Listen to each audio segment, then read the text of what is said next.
on both sides in terms of the theories, the conspiracy theories that are out there. Do you want both sides to put this to rest? I think we ought to put it to rest. Mueller spent 2 years on this. He interviewed hundreds of people. He reached the conclusion there was certainly no collusion on the part of the president's part. He brought no charges on obstruction. They indicted a number of Russians. It was clear what the Russians are trying to do. He pointed it out to us. What else do we need to know? It's time to move on.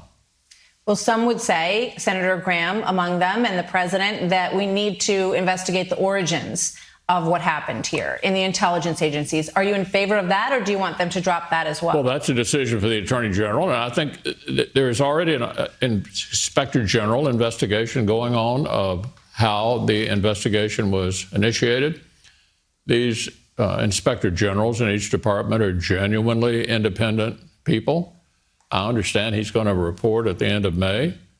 And so we'll get an answer to the question of how this whole investigation began from the IG and the Justice Department. What about the Senate investigation? Are you in favor of that being part of it, too? On what the IG has to say as to whether there's anything else for us to take a look at.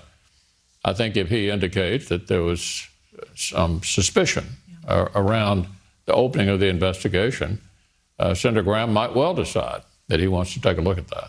Speaker Pelosi said, based on Attorney General Barr's testimony, she believes that he lied to Congress. If she believes that, what must she do?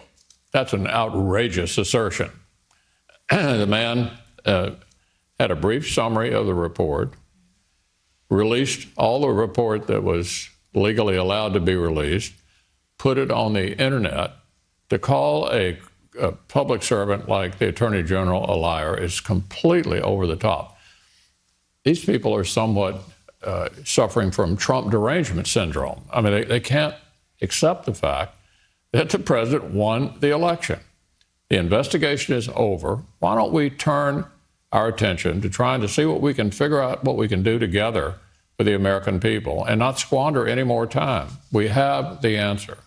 So, well, you've called yourself the Grim Reaper, and you say that you are going to be what stands between socialism and the United States of America. So that leads some to believe that